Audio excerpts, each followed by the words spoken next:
الله الرحمن الرحيم الحمد لله والصلاة والسلام على رسول الله وعلى آله وصحبه أجمعين. Assalamu alaikum wa rahmatullahi wa barakatuh. Chers frères et sœurs, bienvenue à vous dans votre programme, votre émission d'hier à aujourd'hui.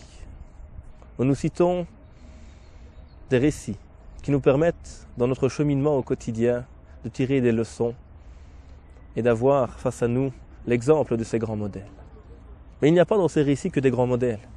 Il y a aussi des gens tout simples qui ont des difficultés. Et nous essayons d'apprendre de ces difficultés. Et nous avons également ce modèle, cet éducateur, le prophète, alayhi salatu wa salam en l'occurrence, qui nous montre comment essayer de corriger ces défauts, ces problèmes qui peuvent toucher la jeunesse notamment. Et nous allons parler aujourd'hui d'un problème qui touche fondamentalement les jeunes aujourd'hui, surtout en Europe, c'est la relation entre les hommes et les femmes. Et surtout aujourd'hui, cette notion de sexualité qui a été mise en avant au quotidien, dans les journaux, dans les médias, partout où nous sommes. Évidemment, c'est une tentation immense pour la jeunesse et une question que se posent tous les jeunes. Comment faire face à cela? Et nous allons arriver à l'exemple d'un jeune, à l'époque prophétique, à l'époque du prophète, alayhi salatu wa salam. Et on va voir ce jeune qui se pose les mêmes questions que beaucoup d'entre nous aujourd'hui. Comment faire face à la tentation? Comment faire pour gérer ces pulsions, ce besoin de relation à autrui, dans un cadre légitime? Et nous avons donc ce jeune qui va interpeller le prophète, alayhi salatu wa salam. Celui-ci est avec les compagnons, se présente alors à lui un jeune, et il lui dit cette phrase étonnante. Ô messager de Dieu, permets-moi la fornication. Imaginez la scène. Il y a le prophète, alayhi salatu wa salam, les compagnons, on vient lui demander de légitimer, de légaliser un grand péché en islam. Et le compagnon s'offusque automatiquement. Comment? Non. Et le prophète leur dit, laissez-le, viens, approche-toi. Et le prophète, alayhi salatu wa salam, cet éducateur, ce pédagogue hors pair, ne va même pas répondre à la question de ce jeune. Qu'est-ce qu'il va lui dire? Approche-toi, approche-toi. Il lui dit, est-ce que tu aimerais cela pour ta mère? Elle lui dit, non, ya Rasulallah, par Dieu, je ne le voudrais pas pour ma mère. Il en est de même pour les gens. Ils ne voudraient pas cela pour leur mère. Est-ce que tu voudrais cela pour ta fille? Il dit non, ya Rasulallah, je ne voudrais pas cela pour ma fille. Il dit les gens de même ne voudraient pas cela pour leur fille. Est-ce que tu voudrais cela? Il lui dit alors, est-ce que tu voudrais cela pour ta sœur? Il dit non, ya Rasulallah, par Dieu, je ne le voudrais pas pour ma sœur. Il lui dit il en est de même pour les gens. Ils ne voudraient pas cela pour leur sœur. Est-ce que tu le voudrais pour ta tante maternelle? Il dit non, ya Rasulallah. Est-ce que tu le voudrais pour ta tante paternelle? Non, ya Rasulallah, je ne le voudrais pas. Il en est de même pour les gens. Ensuite, le prophète, alayhi salatu wa salam, n'en reste pas là. Il lui dit approche-toi encore. Il pose alors sa main sur sa poitrine et il invoque pour lui. Oh mon Dieu, pardonne ses péchés. Oh mon Dieu, purifie son cœur. Oh mon Dieu, pardonne ses péchés. Oh mon Dieu, purifie son cœur. Oh mon Dieu, préserve-le.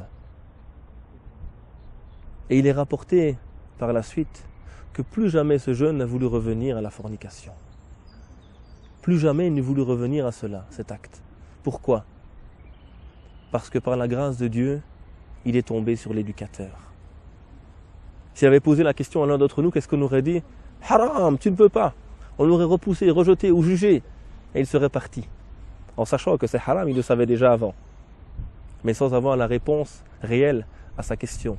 Sans avoir pu trouver une solution à son problème. Et c'est cela qu'a fait ici le prophète, alayhi salatu wa salam. Ce n'est pas simplement déclarer la chose illicite, tout le monde le sait. Mais c'est bien venir clarifier le pourquoi, trouver une solution à cette personne. Et donc essayons, comme à chaque fois, de retirer un ensemble de leçons de ce récit prophétique. Nous avons donc ce jeune. Et voyez avec quelle simplicité ce jeune se présente au prophète, alayhi salatu wa salam. Sans aucun complexe. Il lui dit, permets-moi, ya Rasulallah, la fornication. Alors, qu'est-ce que cela sous-entend? Tout d'abord, il sait que cela est illicite puisqu'il demande au prophète alayhi salatu wa salam de lui légaliser la chose. Donc il y a une connaissance rationnelle de l'interdiction. Mais le problème, c'est le cœur. Le cœur n'est pas prêt à suivre. Le cœur a envie, il est animé par les passions. Et malgré que la raison c'est l'interdiction, la passion n'a pas envie de suivre celle-ci. Et il vient poser cette question au prophète, alayhi salatu wassalam. Sans complexe à nouveau, comme je l'ai dit. Et cela prouve une chose fondamentale. C'est la relation qui existait entre le prophète, alayhi salatu wassalam, et les gens de sa communauté. Quels qu'ils soient, vieux, jeunes, riches, nobles, etc., plus pauvres, ils avaient tous cette relation, de proximité avec le prophète, alayhi salatu wassalam. Ils n'hésitaient pas à lui poser des questions, à venir vers lui. Il n'avait pas ce mur entre lui et ceux-ci. Et cela est très important également pour tout éducateur. Si l'imam de la mosquée, si le père, si le prédicateur n'est pas proche des gens, si les gens n'osent pas se confier à lui, comment pourra-t-il répondre réellement à leurs problèmes? Comment pourra-t-il apporter une solution à ceux-ci si les gens ont peur de lui? Et c'est le problème bien souvent en Europe, soit de certains imams, soit de beaucoup de parents également. Ces parents qu'on appelle les parents dictateurs, où personne ne peut parler en présence du père, où personne ne peut s'exprimer, où toutes plein de choses sont tabous. Et donc le jeune va chercher ses réponses où? À l'extérieur. On revoit comment ce jeune a cette facilité de s'exprimer vis-à-vis du prophète, alayhi salatu wassalam. La preuve de cette relation de confiance qui existait entre lui et le messager, alayhi salatu wassalam. Et voyons également comment les compagnons se sont comportés. Malgré qu'ils sont les compagnons de la meilleure génération, ils s'offusquent, ils se fâchent. Sans doute également par amour pour le prophète, alayhi salatu wassalam. Comment ont-ils demander cela devant le prophète, alayhi salatu wassalam? Mais le prophète, lui, va leur dire, laissez-le, approche-toi.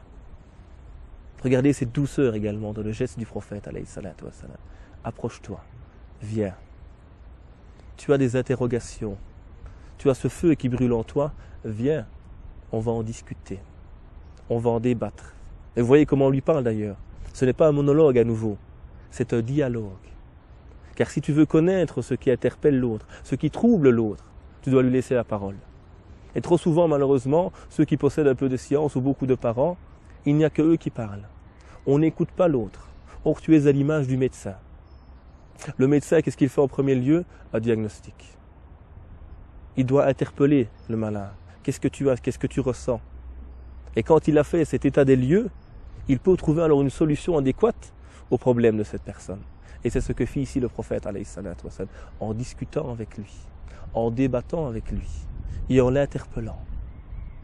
Voilà comment l'éducateur, le modèle, le prophète, alayhi salatu wassalam, a abordé ce jeune. Deuxième leçon que nous pouvons retenir également de ce récit, c'est le danger, ici, de vouloir changer la loi. Car ce qui est bien plus dangereux que de faire un péché, même un grand péché comme la fornication, c'est la question de ce jeune. Il lui dit, rends-moi licite, rends-moi permis la fornication, alors que c'est un acte clairement interdit. Voilà, taqrabu zina, et n'approchez pas de la fornication. Malgré cela, ce jeune ose poser cette question très grave, qui est bien plus grave que le péché en lui-même d'ailleurs. Mais le prophète, alayhi salatu wassalam, ne lui en veut pas. Car il sait que ce qu'il remet en question, ce jeune, ce n'est pas la loi, ce n'est pas l'islam, mais c'est la difficulté pour lui de faire face à ses passions. Et là également, ça demande à quoi? À l'éducateur de prendre cela en compte. Tu as un jeune qui te dit quelque chose, moi j'ai vraiment envie de boire de l'alcool, et tu comprends son envie par rapport à la société dans laquelle il est. Tu ne lui dis pas, tu es sorti de l'islam, tu veux changer la religion, tu es un innovateur, comme on le voit avec certains qui aiment bien être durs avec les jeunes. Non. Il va trouver une solution, il va lui répondre en douceur, car il comprend que son problème n'est pas lié au statut de la chose réellement, mais à ses passions qui sont en lui, et qui le poussent à faire cela. Et donc, le prophète, alayhi salatu wassalam, ne s'attache pas à l'acte qui est gravissime, ou à la parole qui est gravissime, mais bien aux besoins de ce jeune qui le pousse à demander cela. Et donc à trouver une solution à cet élément. Parmi les leçons que nous pouvons encore retirer de ce récit, c'est le fait que le prophète, alayhi salatu wassalam, va l'interpeller par rapport à ses proches. Il va prendre en compte ici la réalité, la société, les mœurs et les habitudes des Arabes de l'époque, qui sont des gens très jaloux. Et il sait très bien que s'il dit à ce jeune, est-ce que tu aimerais cela pour ta mère? Il va dire non. Est-ce que tu aimerais cela pour ta sœur? Il va dire non. Est-ce que tu aimerais cela pour ta fille? Il va dire non. Il ne voudrait pas cela pour sa sœur, ni pour sa mère. La jalousie joue et il lui rappelle, tu ne veux pas qu'on te le fasse, ne le fais pas aux autres. Car si tu le fais aux autres, on le fera à toi. Comme tu fais, on te fera. Et donc le prophète, alayhi salatu wassalam, l'interpelle par rapport à cela. La prise en compte de sa réalité, des normes, des habitudes des Arabes de l'époque. Cela est très important également d'interpeller l'autre en phase avec la réalité qu'il vit. Chers frères et sœurs, restez avec nous. On continue à extraire les leçons de ce récit dans quelques instants. Wa barakallahu fikum. Alhamdulillah, salatu wassalam ala rasulillah. Chers frères et sœurs, nous sommes avec le récit de ce jeune homme. Ce jeune qui brûle de passion et qui demande au prophète alayhi salatu wassalam une solution. Il ne demande pas en réalité qu'on lui permette la chose, mais il pose la question pour qu'on lui donne une solution. On a souvent ce genre de cas qui se pose à nous. Les gens qui viennent, ils te posent une question, mais en fait, ce n'est pas la question qui l'intéresse. Il veut s'exprimer. Il veut que tu l'aides. Il veut que tu sois à son écoute afin de trouver une solution à son problème. Et ça demande évidemment à l'éducateur, aux parents, d'être à l'écoute de ses enfants. Parfois, on nous dit quelque chose, mais ce n'est pas cela qui nous intéresse. On a envie de s'exprimer, d'être écouté. On a besoin parfois simplement d'être écouté par quelqu'un. Et de s'exprimer. Et, le cas échéant, aussi de trouver des solutions. Comme le fit ici le prophète, alayhi salatu wassalam, dans ce cadre-là. Nous avons cité également que le prophète, alayhi salatu wassalam, a pris en compte les habitudes, les coutumes des Arabes de l'époque, qui étaient des gens très jaloux. Donc pour nous également en Europe, il faut prendre en compte la réalité des gens, leurs habitudes. Et lorsque l'on interpelle quelqu'un, se rendre compte de cela. Cela peut être une norme pour lui, il n'y a rien de mal pour lui à faire cela. Donc il faut aussi l'interpeller par rapport à d'autres éléments. Beaucoup de gens aujourd'hui te diront, si ma sœur a des relations, ou ma cousine a des relations, c'est ses affaires, ça ne me regarde pas. Elle est libre de faire ce qu'elle veut. Donc ce type de discours ne marcherait pas du tout peut-être avec un jeune d'Occident aujourd'hui. Il faut l'interpeller par rapport à d'autres choses, à travers la valeur de son art, à travers la valeur de son être, ce qu'il est lui réellement. Et que ce corps appartient également à une âme. Et qu'il est plus que simplement un bout de chair, qui est rejeté après une simple relation. Il est bien plus que cela. Donc il faut interpeller les gens également par rapport à leurs habitudes, leurs normes, et prendre en compte ces éléments que lorsque l'on parle à autrui. Parmi les leçons également de ce récit, il y a le fait que le prophète alayhi salatu wassalam a fait le lien entre deux éléments, l'aspect rationnel et l'aspect sentimental. On voit ici le prophète alayhi salatu wassalam aborder d'abord l'aspect rationnel. Il lui dit, est-ce que tu l'aimerais pour ta mère? Qiyas, analogie ici. Tu n'aimerais pas pour ta mère, ne l'aime pas pour la mère d'un autre. Tu n'aimerais pas pour ta sœur, ne l'aime pas pour la sœur d'un autre. Et donc il le fait réfléchir. Et puis à la fin, il met sa main sur lui. Il y a ce côté affectif ici qui est présent. Cette proximité de l'éducateur qui pose sa main sur ce jeune et qui invoque Dieu pour lui. Pardonne son péché, purifie son cœur et préserve-le. C'est quelque chose qui manque beaucoup aujourd'hui. Souvent, quand tu vas demander un conseil chez quelqu'un, un connaisseur en religion, ça se limite à c'est halal ou c'est haram. Ou même s'il y a une belle explication, ça reste du rationnel. Mais ici, le prophète, alayhi salatu wassalam, il sait que ce jeune a besoin d'être rassuré, a besoin d'être soutenu. Et le prophète, alayhi salatu wassalam, va interpeller sa raison, al-aql, ainsi qu'également son cœur, ses émotions, l'aspect sentimental de celui-ci. Et ça te rappelle à toi, mon frère, et à toi, ma sœur, avec tes enfants, avec tes proches, n'hésite pas. Aie cette douceur avec eux, cette proximité qui fera qu'ils vont se rapprocher de toi, qui fera qu'ils seront à ton écoute et que le conseil que tu leur donneras sera réellement écouté. Par contre, si tu es froid, si tu es seulement dans la norme halal, haram, etc., les gens n'apporteront que peu de crédit à ce que tu dis. Rappelle-toi cela. C'est par ton argumentation et par ta proximité que les gens vont t'écouter, pas simplement par ton argumentation. Parmi les leçons également que l'on peut retirer de ce récit, c'est le danger de la passion. Et comment la passion est un frein, un obstacle au cheminement. Au point où le Coran nous rappelle Ara'ayta man ittakhadha ilahahu hawah. As-tu vu celui qui a pris sa passion comme divinité? La passion peut devenir une forme de divinité, au point où elle nous demande, comme dans le hadith ici, de changer la religion. Et cela arrive fréquemment. Et peu d'entre nous arrivent réellement à battre finalement ces passions. Car tout l'enjeu est là. Le cœur est un réceptacle. Ce réceptacle, il est soit empli de foi, soit de passion. Et donc il y a ce combat incessant entre la passion et la foi. Et notre devoir à nous en tant que musulmans, c'est d'arriver à faire que notre foi submerge ses passions, qu'elle arrive à dompter ses passions, car elles vont rester, ces passions, elles sont humaines, mais elles ne doivent pas dépasser les limites. Et ça, c'est la réalité. La yu'minu ahadukum hatta yakuna hawahu taba'an lima ji'tu bi. Aucun d'entre vous ne sera réellement croyant tant que ses passions ne sont pas conformes au message avec lequel je suis venu. Arriver à faire de nos passions une force positive, une force pour l'islam, et pas une force contre ma religion. Ça, c'est le défi du croyant, et surtout ici en Occident. Tu as envie évidemment d'avoir des relations intimes avec quelqu'un, marie-toi. Apaise-toi dans le licite. Fais de cet acte un acte de rapprochement. Fais que la femme que tu choisis, que l'homme que tu as choisi, tu l'aies choisi parce qu'elle te rapproche de Dieu. Pas pour ta simple passion charnelle, pas simplement pour son apparence, pour la forme de celui-ci, mais également pour ses valeurs, pour l'âme qui l'anime. Tu l'as choisi pour tout cela. Et tu es récompensé. Et dans la relation intime que vous avez avec vos épouses, il y a une aumône. Et les compagnons s'étonnèrent. Comment, ya Rasulallah? Il dit oui, quand vous le faites dans l'illicite, comme l'avait demandé ce jeune, vous êtes sanctionné.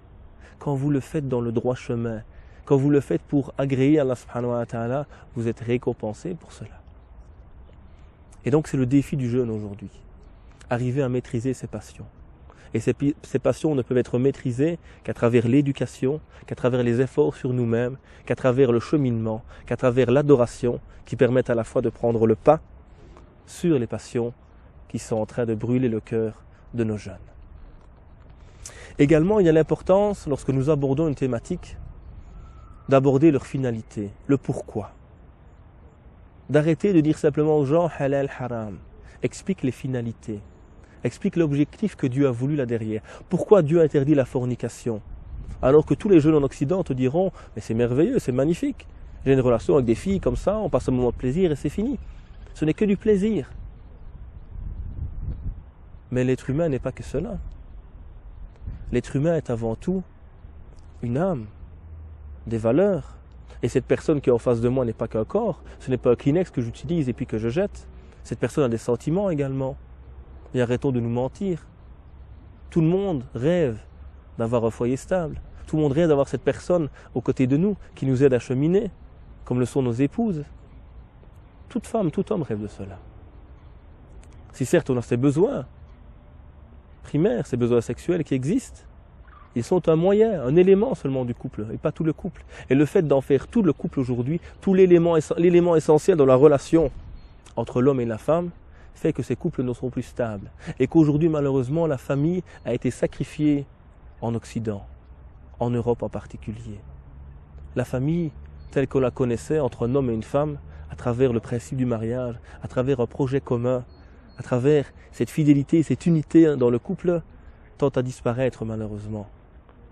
Ce sont aujourd'hui les familles monoparentales, les familles recomposées, toute une série de nouvelles familles, familles arc-en-ciel ou autres, qui existent.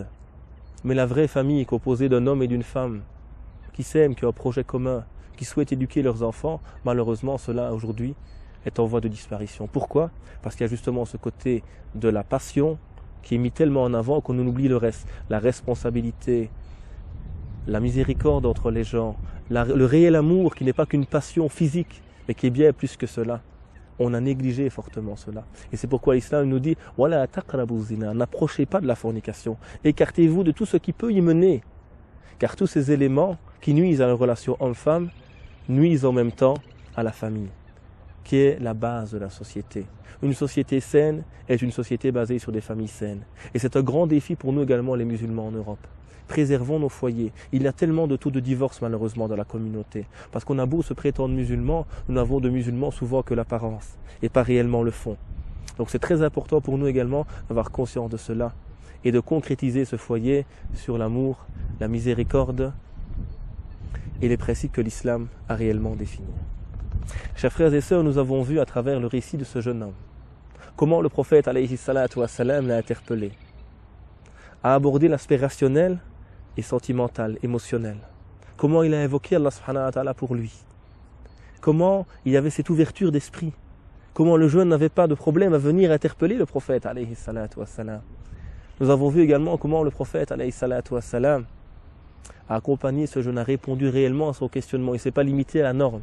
Et donc nous avons vu également l'importance de la famille et de nous écarter de la fornication, de tout ce qui peut nuire à cette institution fondamentale. Et pour terminer, on rappelle que ce jeune plus jamais n'a voulu revenir à la fornication.